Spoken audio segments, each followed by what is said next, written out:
So I decided to do a little bit different system for my vlog today. You're probably tired of the little telephone thing. So since I have my decorations up, they're like 2 weeks early, but since I have it up, I might as well kind of utilize a decorated room and everything. Um, I have felt absolutely lousy, and everything they say about the second chemo session is true. I am in my PJs, and I don't feel good. I am working today. I'm on my lunch break, and I don't think I'm going to be eating a lot. I think it's going to be an Ensure day. Or I am using that kind of generically. It's a Costco stuff. So um, I'm in my Snuggie. Uh, and I have basically not been able to get out of bed for the last few days. I've been living on the protein shakes, and I felt awful. And this was basically everything I've been able to do. I decorated, and that's kind of what I want to talk about today. I understand that a lot of uh, mothers, that are Gen X and millennials are kind of boycotting the holidays this year. Um, and I get it. I am not a mother. I'm an auntie. I do not have kids. I couldn't have kids because I have epilepsy. And if you don't know much about epilepsy, basically, if you don't take the seizure medicine, there's a high risk that you can have a miscarriage. And if you do take it, there's a high risk of birth defects. So, either way, not really a good idea to have kids. And that was a very traumatic thing that I had to deal with when I was younger. And it was about the time I was looking to settle down and get married. And my neurologist kind of told me that on my way out of the office. And I spent about a year just crying all the time. And my late brother put up with it on the phone, even though he had very likely had Asperger's, and probably not really the easiest thing to put up with from me. So that was kind of the thing that I had to deal with, and I didn't really want to discuss it with a rabbi because there's an obligation in Judaism to have either one boy and one girl, or to have three children that are the same sex, so you can kind of be fruitful and multiply. So I didn't want to bring it up, and finally I did with the rabbi's wife, and she did mention that it's treated kind of the same way as Tay-Sachs, that if you know that your child is going to have a lot of hardship growing up, or maybe not even survive, it's there's a leniency about you know that mandate to be fruitful and multiply, and God understands, and so that's kind of where the headspace I was in about the time that my mother was going through her passing away process. So kind of for me, and this does relate to also going through chemo because I was dead tired when I did the decorating for this. And one of my friends on Facebook pointed out that the pillow was lumpy. Well, I'm going to leave it lumpy. I live in Florida and it's humid here, so pillows get lumpy. I don't care. This is how I do my decorating for the holidays. That's an issue with me that I have to have the control over it. It's done the way that I do it. It's not the way that my mother did it, and it's not the way that my father did it.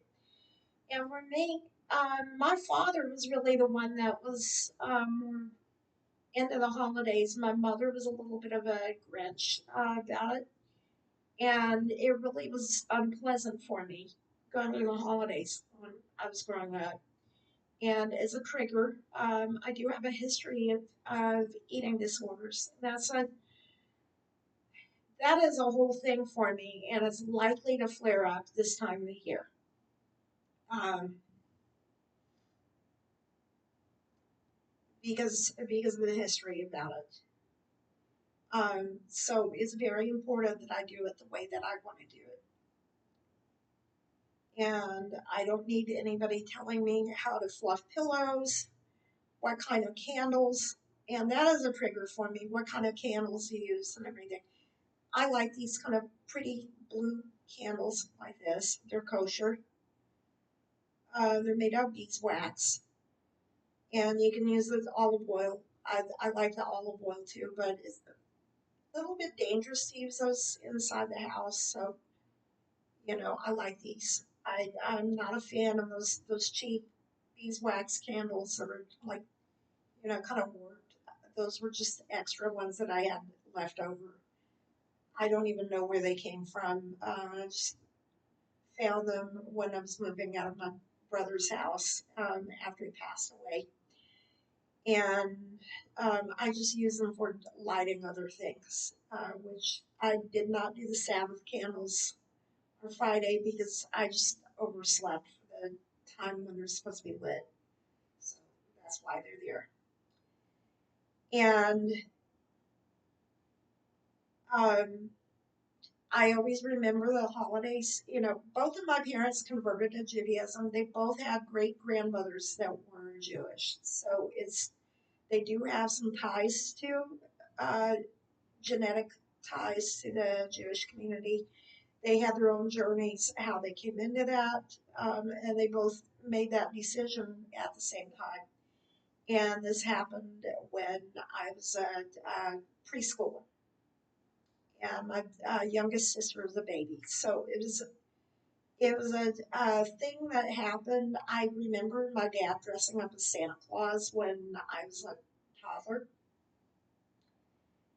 and then we didn't do Christmas anymore after that. And it was Hanukkah, and I went to school, and we learned a song about Hanukkah, which I did not like it, because of my eating issues and everything. It was about Hanukkah latkes, and it's not funny to me. I do not find it a humorous joke.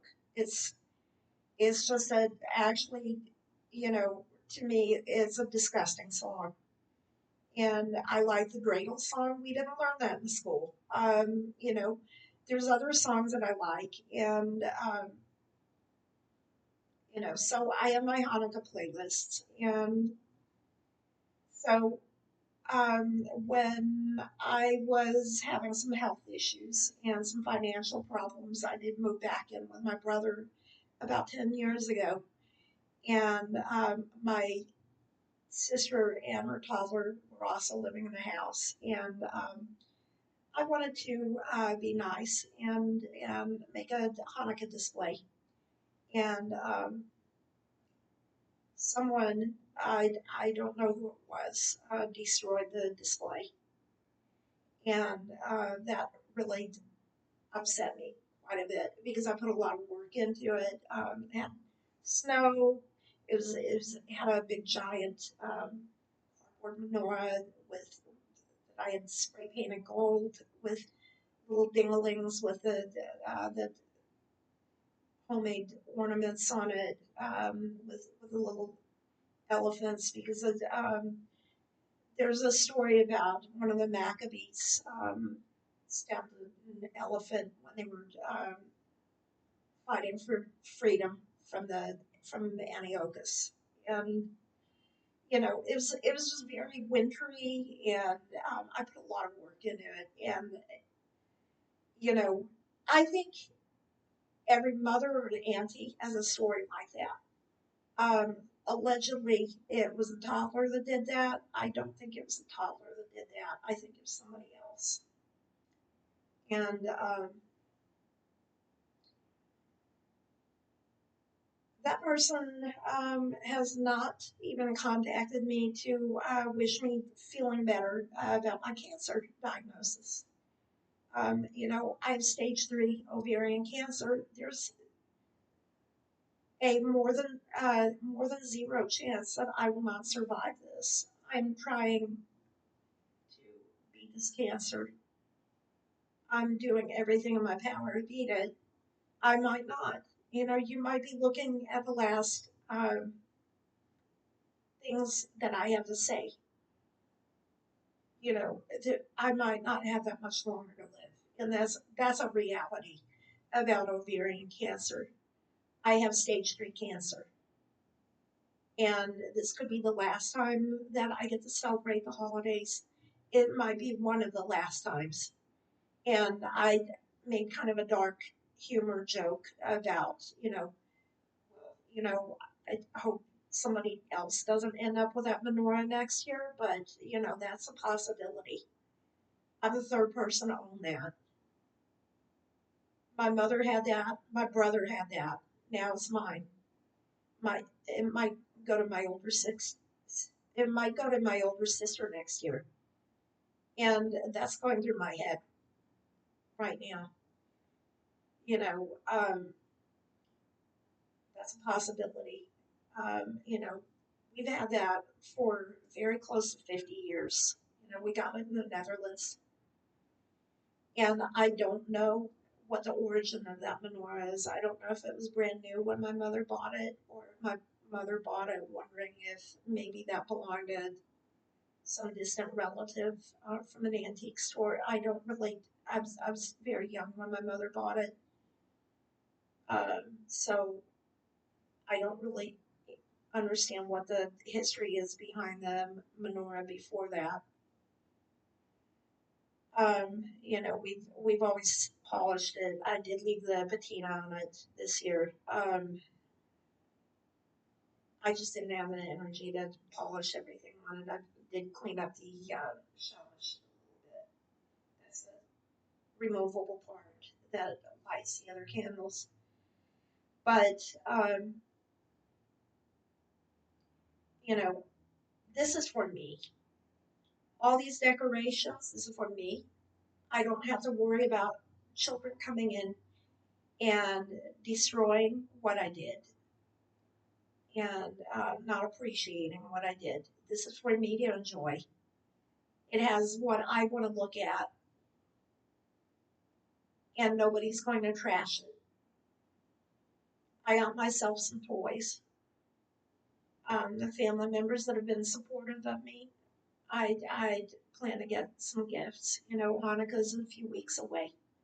I don't have to worry about it not arriving on time because, thank God, my holiday, I have a little extra shipping time for it, so it's not such a big deal.